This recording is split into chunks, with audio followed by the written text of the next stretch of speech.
Now, rescue operations in Uttarakhand have resumed partially after a spell of bad weather.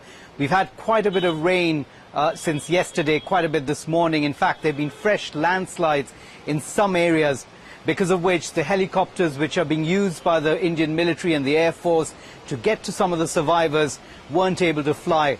But some of them have now taken to the skies, and they're hoping that more can follow. Now, if you look behind me, these are the Himalayas here in Uttarakhand, and well beyond them, high up in the mountains, is where most of the devastation has taken place.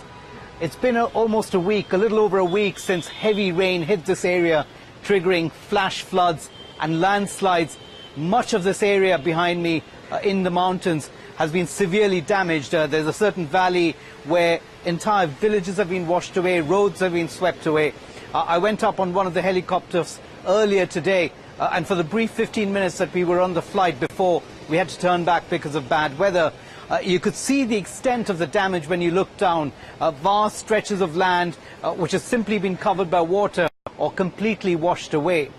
Now, the problem is that there are still thousands of people, including women and a lot of children, who are still stranded in these mountains. Many of them have been without food for several days. So the military and the rescue operators are very, very keen on trying to get to them as quickly as possible, and if not bring them down, at least get essential supplies, food and medicine to them, because if they can't do it soon enough, time will run out. Already we know that more than 600 people have died. There are fears the toll could be as high as 1,000, but really it's going to be a while before you get a proper assessment of the extent of the devastation and how many people have been affected.